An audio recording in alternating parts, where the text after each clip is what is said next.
కాకపోతే అంటే నేను పాత్ర కూర్చోబెట్టాను. అవును అవును. మీరు ఈ కోణం ఒక బాగా హ్యూమర్ ఉండే కోణం ఒకవైపు, మరోవైపు విశ్వనాథ్ గారితో మీరు పనిచేశారు. ఆయనది చూడంగానే సంప్రదాయం లేచి నిలబడుతుంది. విశ్వనాథ్ గారి కన్నా కూడా నేను సెంటిమెంట్ సినిమాలు చేసింది కృష్ణారెడ్డి గారితో.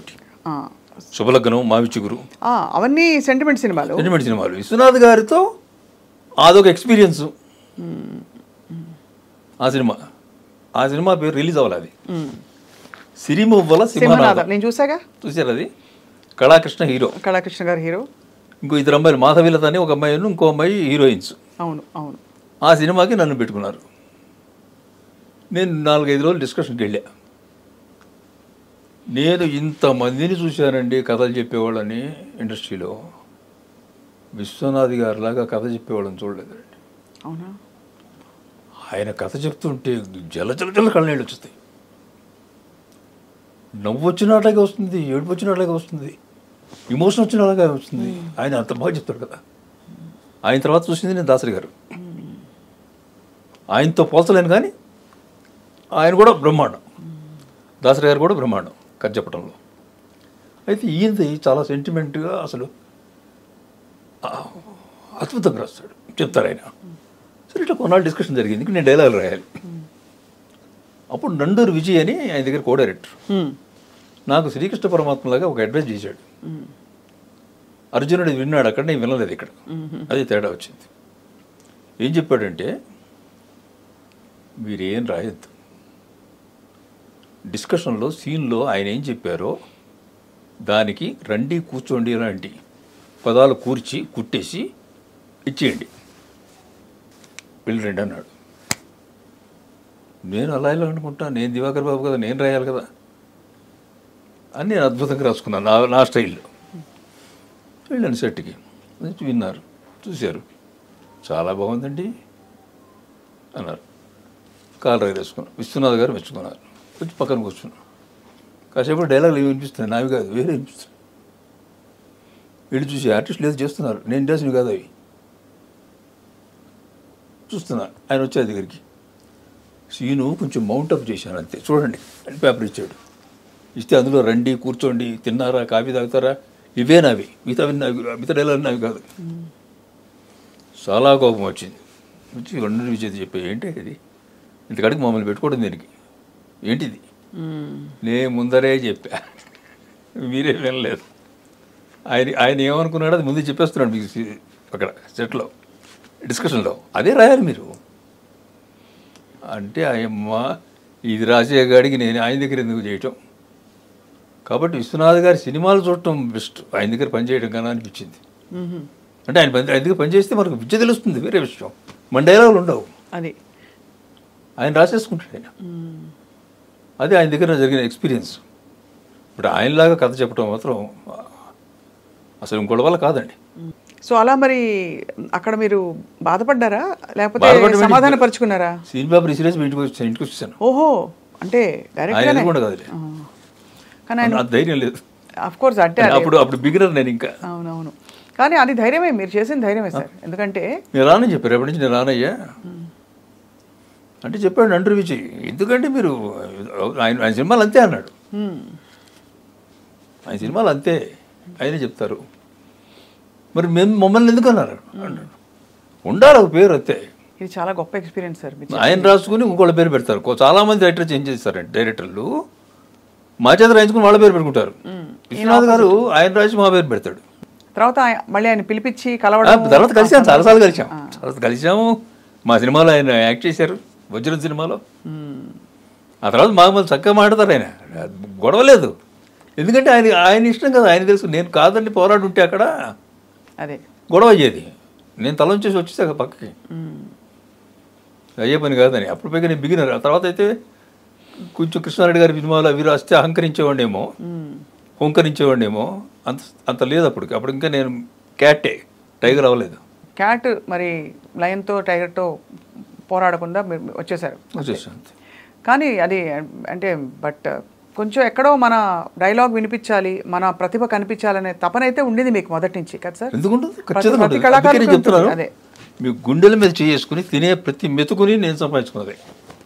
నాకు గోస్ట్ రైటర్ లేడు. ప్రతి ఒక్క సినిమా, ప్రతి ఒక్క నాటకం కానీ, ప్రతి సినిమా కానీ, ప్రతి అక్షరం నాదే. మరి ఎంత గర్వంగా చెప్పగలను నేను? ఎవరి చేత గోష్ఠుల చేత రాయించడం అది ఎప్పుడు ఏనాడు చేయలేదు.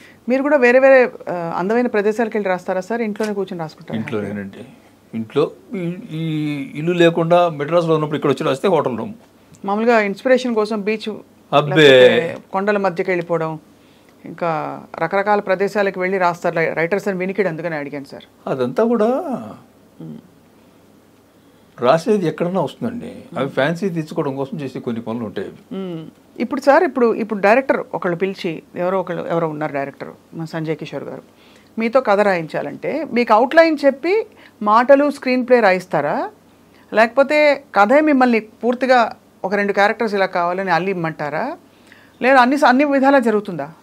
మీరు రాసిన 100 సినిమాలకు పైగా సూపర్ హిట్స్ అన్నీ ఎక్కువ భాగం వాళ్ళు ఒక సెంటీమీటర్ ఇస్తారు, మనం కిలోమీటర్ చేయాలి దాన్ని. అది అధిక శాతం అంతే. అంటే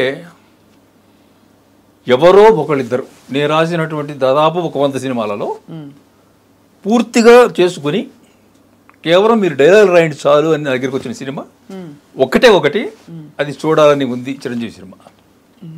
మొత్తం గుణశేఖరే. అంటే స్క్రీన్ ప్లేయర్ గుణశేఖర్ అక్కడ వేసుకున్నాడంటే దాంట్లో అతని టాలెంట్ కానీ అతని వర్క్ కానీ 90% ఉంది.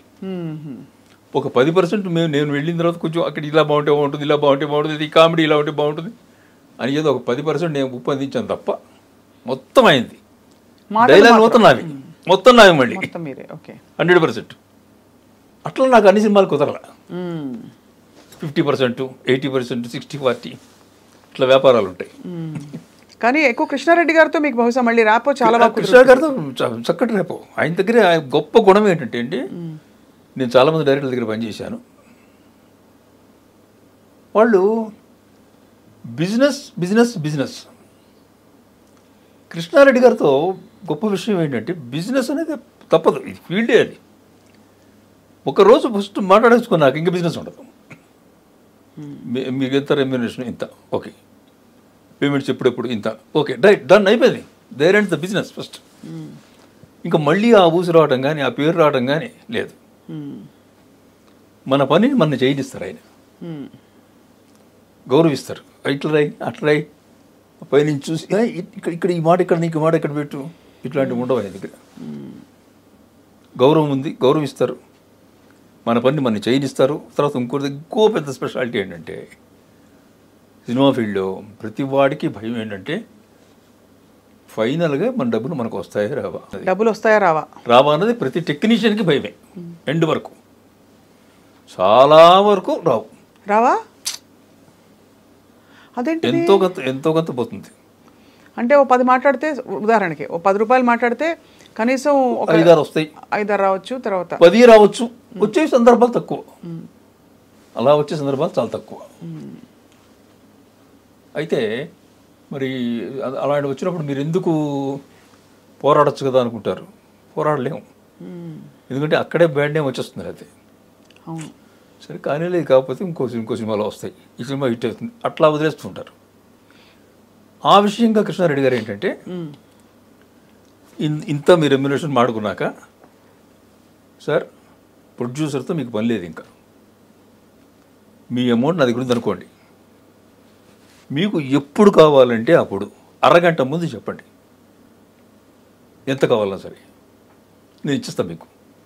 ప్రొడ్యూసర్ ఇస్తాడో ఇవ్వడో, ప్రొడ్యూసర్ తర్వాత ఇస్తాడేమో, ఎప్పుడో నెల రోజుల తర్వాత అవసరం అయితే ఇప్పటి నుంచి అడగాలేమో, ఇలాంటివి ఏం పెట్టుకోకండి. జస్ట్ అరగంట ముందు నాకు ఫోన్ చేయండి, మీకు ఎంత కావాలంటే అంత, ఇక్కడ కావాలంటే ఇక్కడ, మెడ్రాస్లో కావాలంటే మెడ్రాస్లో అప్పు చెప్తాను. ఎంత హాయ్ అండి రాసుకుని, నాకు ఎంత హాయ్ బ్యాంకులో ఉన్నట్టేగా. అంతేగా. సో నాకు డబ్బులు ఎక్కొడతాడా, ఇస్తాడా, ఇవ్వడా, ఈ టెన్షన్ ఉండదు, ఆలోచన లేదు. ఎందుకంటే సార్ రాసే వాళ్ళకి ముఖ్యంగా అత్యంత క్రియేటివిటీ ఒక అవసరం, ఒక మనసు పెట్టి రాయాలి. ఎక్కడైనా తేడాలు కొట్టాయంటే మీకు వైబ్ తెలిసిపోతుంది కదా, ఇక్కడ ఏదో తేడాగా ఉందని, అప్పుడు మీకు మనసు హోల్ హార్టెడ్గా రాదు కదా సార్, ఇబ్బంది అవుతుంది.